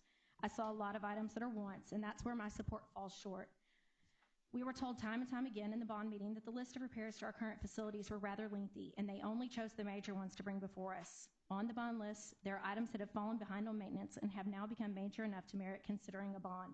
I believe part of the reason of some of this situation is a result of band-aiding items instead of really addressing the problem. We should be using funds to potentially handle the list of repairs we needed on our current facilities. Building a building has implications beyond just the cost to construct the building. For example, the robotics center was built for $6.6 $6.5 million. That facility costs the district almost $250,000 per year to operate, including maintenance, janitorial services, security, etc., and it sits vacant most of the time, aside from when it serves about 20 students who participate in robotics. To be honest, my children may very well be part of the few that reap the benefits of that building, but I do wonder if building and operating a building for that amount of money was the best interest of the totality of our district students. I see items on the list that would add to those operating costs, just like that building did. We have been running at a deficit, so where are the funds coming from to add all the associated costs for these new buildings? Why are we not considering our current vacant facilities to provide space for some of these items? I know innovation has played a factor in some of the requests in this bond. Why would we as a district focus on innovation when we have so many glaring items in our basic needs? After all, according to our district report card, almost 50% of all students in 4th through 8th grade do not meet grade level in reading, and 60% of them do not meet it in math. Why would we not focus spending in that area? We have kids that are not ready for the next grade, much less college. How are we even considering a college center, Special Olympics building, exorbitant ELA exhibits, and a currently unnecessary new elementary? Whether you want to focus on getting facilities in good shape, addressing academic concerns, or improving fiscal health of the district, I think there are plenty of needs that merit funding and consideration. No more Band-Aids. Stop the bleeding. I think every teacher in the district would agree that budget cuts have impacted their ability to be as effective as they would like. Are we going to ignore those needs in favor of wants? I would love to be the district that is pushing the pace of what districts are doing, but we are not there, and pretending we are will only jeopardize the future of other students. I'm pleading with you, imploring with you, begging with you. Please focus on what's best for our current students, teachers, and staff. Please ensure they have a safe place to learn and grow. Be fiscally responsible in your decision. That, after all, is the duty of a district and its school board. Thank you so much.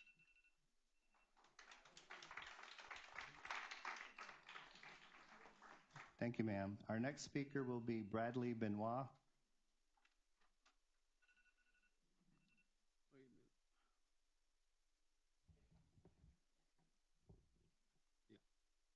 All right, the floor is yours. Ready? Yeah.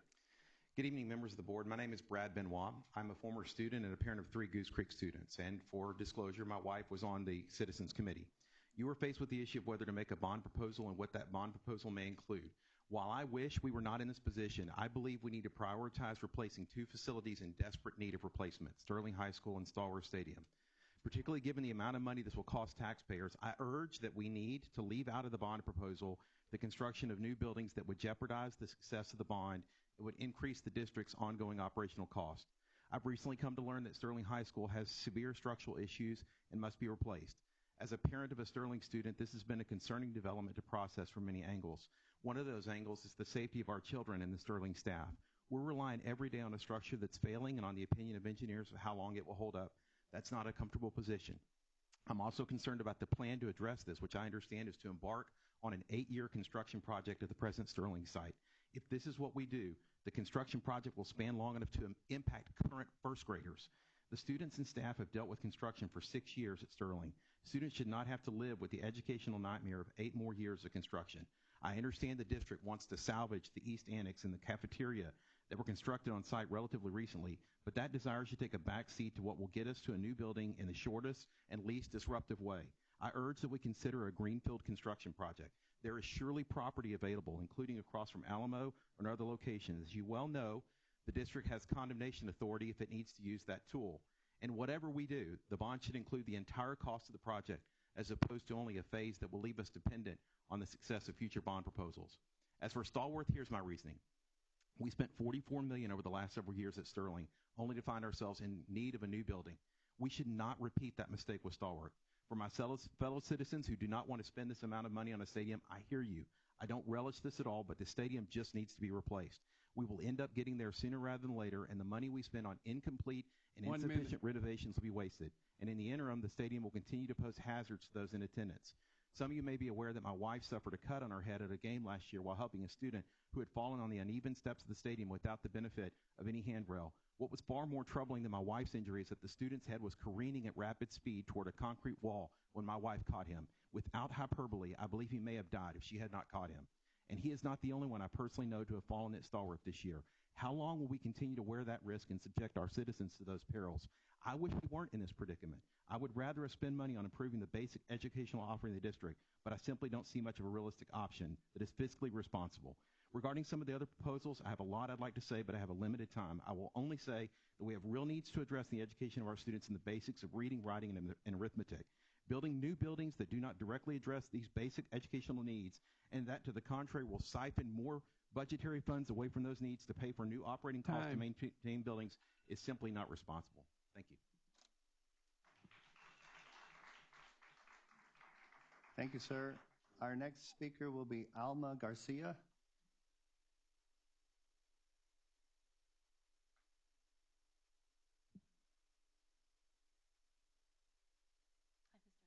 The floor is yours, ma'am. This is very hard for me. My son was assaulted last week on the school bus. I wasn't notified. He attends Highlands Elementary.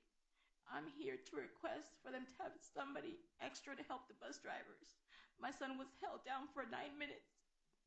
He was being choked, slapped, pushed, shoved, and hit on the head for 9 whole minutes. And the only reason I found out was because he came home and he told me.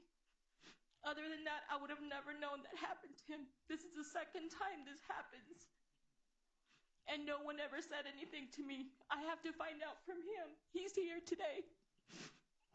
He's scared to go to school. He's scared to get on the bus. He's sleeping with me now. He can't even sleep in his room. He's afraid to have nightmares. The system failed him. They could have called me and told me kids were screaming for help because he was being choked. The bus driver took that long to stop. It's ridiculous. And I'm tired of it.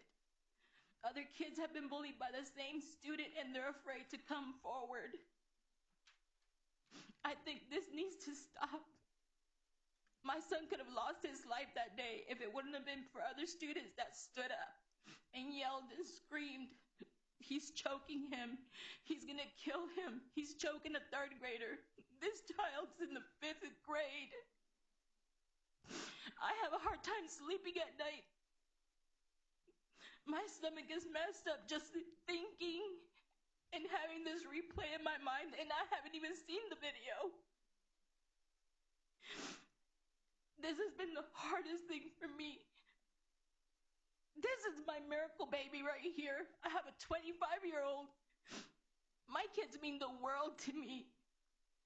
And I've stayed in this community of Highlands just because of the school. He loves the school. 1 minute. I just need something to be done. Ma'am, before you leave the podium, can you share the school with us? Highlands Elementary. And any chance you know the bus number? 110. Thank you, ma'am. Thank you for your comments. Our next speaker will be Byron Schermbeck.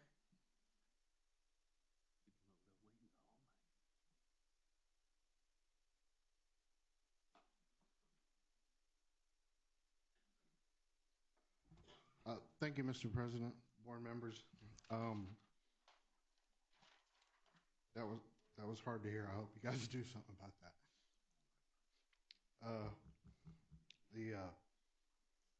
I do want to thank all the committee members for the bond committee for all their hard work.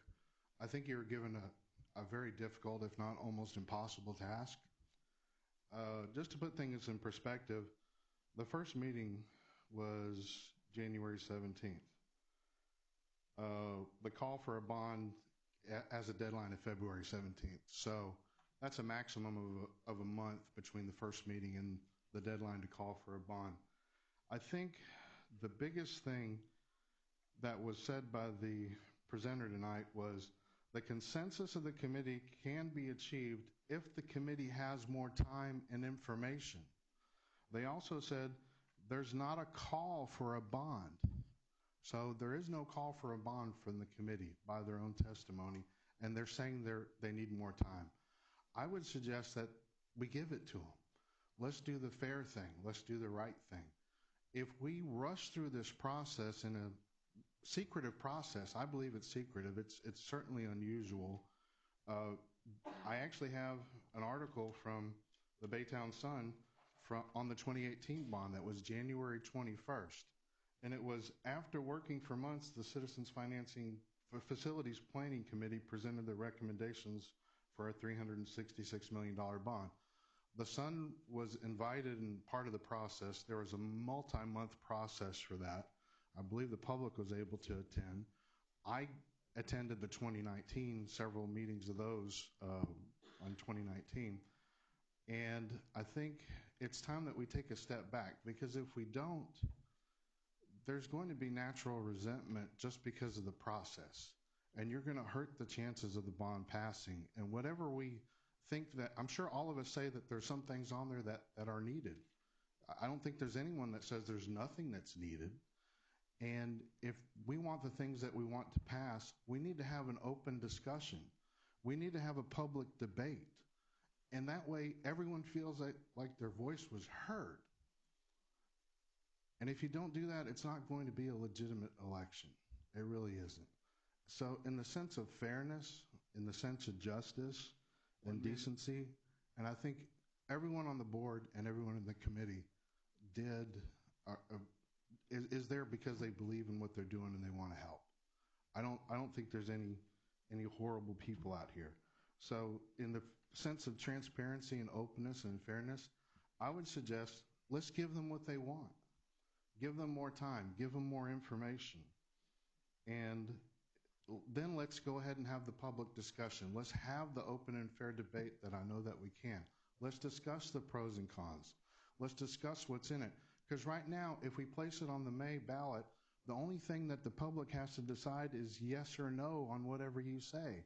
We don't have an input on what would we like in it, what would we not like in it. And that's only going to hurt the chances of it passing. And if you're concerned about legislative items where I don't think there's even a bill number for it yet, well, think about what happens if you have to come back after a bond fails and you have to try and work in that environment too. So if we assume that that's going to happen, is it better to have a bond where you can get more support for it, or is it better to have a bond that failed with a bunch of resentment?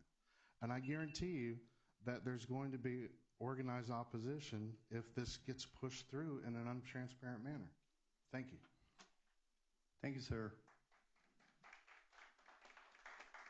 Our next speaker will be David Isaac.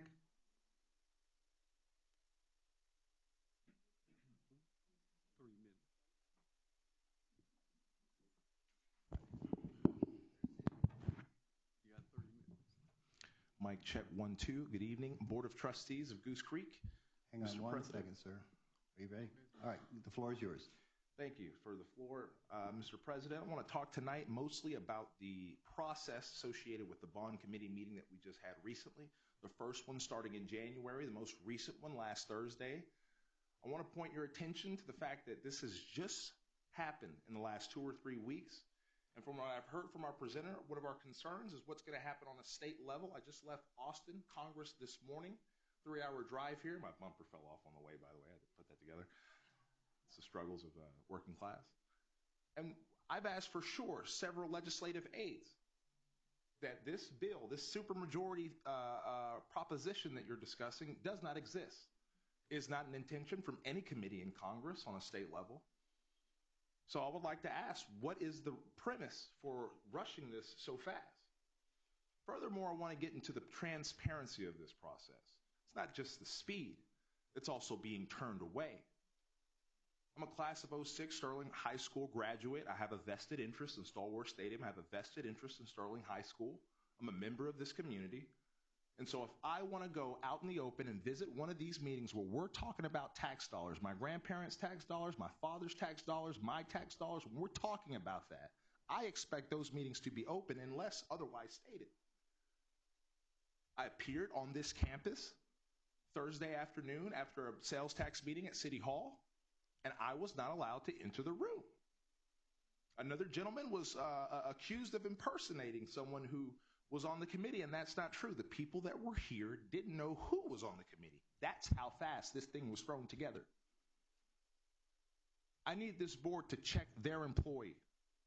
Discipline. Discipline is what I got at Sterling High School. Your employee, Dr. Bryan, needs to be disciplined when it comes to transparency, communicating with this tax base. We need to do things the right way, not on false premises, but actually know and be in touch with state Congress and what's going on. This process is faulty. We need transparency in Goose Creek, not just Lee College and City of Baytown. This might be the first time you see me, may not be the last. Because my prediction is if you try to get this done today and put on a ballot for May, it's not going to pass. That's just being frank. So I suggest you do what this panel asks you to do and give them more time so that they can focus on the wants and needs and not in a rushed 3-week non-transparent process. I urge the Board of Trustees to vote this down this afternoon so that we can do what's best for these students, for these taxpayers, and for the electoral process. I have zero tolerance for a lack of transparency in this institution, starting today. Thank you. Thanks, sir. Perfect time. All right, let's see. The board will now recess into a closed meeting pursuant to the following sections of the Texas Open Meeting Act, Texas Government Code sections 551.071, 072, 73, 74, 75, 76, 551.082, 83, 84, and 87. No action will be taken while the board is in closed meeting, and the time is 8:03 p.m. What's the date? 9:06, the board will reconvene into an open session, and make sure you know that no action and no decisions were made while the board was in closed session. I'd like to revisit item 4A2, gifts. Would somebody like to speak on that? Because we've got some beautiful gifts up here that nobody knows who gave us. School board appreciation, but anyone know? Oh, well, I Here thought. you go. Thanks, Randy. Thanks, y'all. I thought this was a Frisbee, but it's a really cool mouse pad with a little wrist Thank you, thing. communications team. Yes. No raise. And I believe that may be the first thing I've ever skipped. I apologize for that. Okay, we are now going to jump to action items. Item 8A, consideration of the report provided by the Citizens Bond Advisory Committee to consider a bond referendum election prior to February 17th, 2023. Do I have a motion? Mr. Chairman, I move to table the item and place on the agenda for future consideration. Second that. I have a motion from Mrs. Barat-Timms and a second from, I heard Mr. Renteria first. Is there any discussion on tabling item 7A1? All in favor, please raise your hand. All opposed? Was that a 4, Ms. Woods, or an opposed? Okay, I have 7-4-0 against, motion passes, and we will give our committee the time they need to bring us a comfortable recommendation. Now, action item 8A or 8B, consent agenda. Dr. O'Brien? Yes. For the board's consideration this evening, administration brings before you action item B1, 2023-2024 instructional calendar. Number 2, proposed January 2023 low attendance waivers. Number 3, one-time payment for early notice resignation or retirement to any full-time exempt employee. Number 4, award of request for proposal, RFP, for E-rate services and to delegate authority to the superintendent or designee to negotiate a contract. Number 5, second option to extend request for proposal, RFP, for grease trap maintenance services. Number 6, adoption of election order for a Board of Trustee election for single-member districts. 3, 6, and 7 for May 6th, 2023. Number 7, tax refunds as presented. Would anybody like to pull an item for individual consideration or ask a clarifying question at this time? Personally, I'd like to pull item 1 for questions. Okay, then pulling item 1, do I hear a motion considering 2 through 7? So moved. I'll second. Have a motion from Mr. Renteria and a second from Mrs. Guy to approve consent agenda items 2 through 7 as presented. Any further discussion? All in favor, please raise your hand. I see 7-4, 0 against. Motion passes. Could somebody please answer a couple of questions about calendar B? There's a Ms. Jackson is here. In February, no, in March, I don't remember, March or April, there's a bad weather day that would make us have a 3-day weekend before a major testing, like the April testing window opens. And I'm just wondering if a 3-day weekend before the big tests start for our, I think it's 5th and 8th grade, and I'm sorry I didn't write this all down, but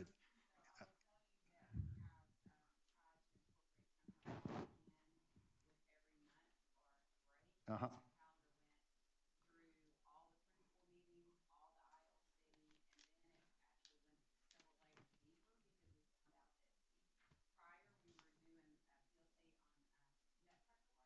Well, we can't have that.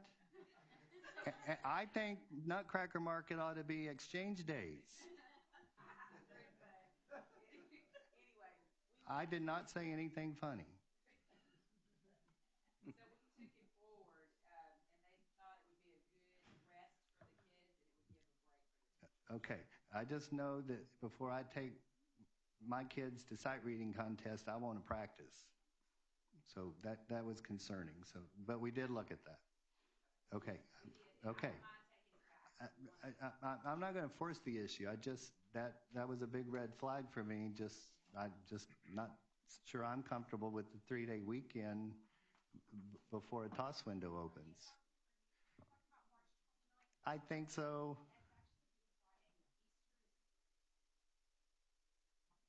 Okay, and I was looking at our Goose Creek calendar proposed and at the state testing dates. So that I missed that. So God said we will have that Friday off.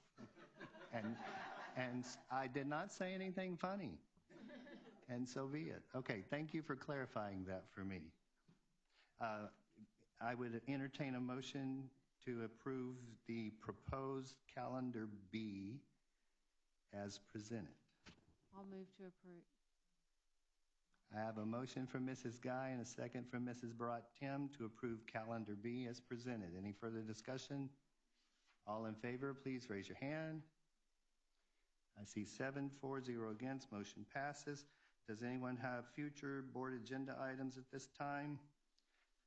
Board trainings coming up or governance camp? I still call it winter governance. I think everybody... Uh-huh. Okay. Anybody else need? What's the dates on them? March 1st, 2nd, 3rd. And yeah, for governance. Let Noemi know either before you leave tonight or please by tomorrow because things are already starting to get tight with reservations. No. I know a couple of members have responded about the National School Board Association, and just remember that's on the table. And then our next regular board meeting is February 13th, 2 weeks from today. So this is a 2-meeting month, so don't let that surprise you. I'm sorry, it's the 20th. That's right. 2 weeks from today is the 20th. We are not having any other meetings. Okay. All right. Let's see. Even though we went, everything's out of order, but let's make sure it's all checked off. Let us now discuss personnel. Dr. O'Brien? Yes, administration would at this time propose that the board approve elections and accept resignations and retirements as presented. I move to approve. Second. Was that Mr. Cotter? Yes. Thank you. I have a motion from myself and a second from Mr. Cotter to approve elections and accept resignations and retirements as presented. Any discussion? One, did we table the? Yes, we did. Okay. But we haven't gotten to that yet. Okay. We're just doing teachers, nurses, and librarians. All right. My ear was on the wrong side. That's okay. Any further discussion? All in favor, please raise your hand. Ms. Woods? Thank you. 7-4-0 against. That motion passes. Administrative elections, please. And administrative elections, administration would push number 3A at this time, but recommend 3B. Director of Tax Services would be Jennifer Alanis. I'll move to approve. Second. Motion from Mrs. Guy and a second from Mr. Renteria to approve the Director of Tax Services. Any discussion? All in favor, please raise your hand. See 7-4-0 against. Motion passes. That's all. No. Administration Come on. recommends. Sorry. 3C, Executive Director of Community Engagement, Kendall David. I'll move to approve. I have a motion from Mrs. Guy and a second from Mrs. Barat-Timms to approve the Executive Director of Community Engagement. Any discussion other than Dr. O'Brien? All in favor, please raise your hand. I see 7-4-0 against. Motion passes. And I think we're done. All right, the time is 9:16 and I adjourn this meeting. Thank you, everybody.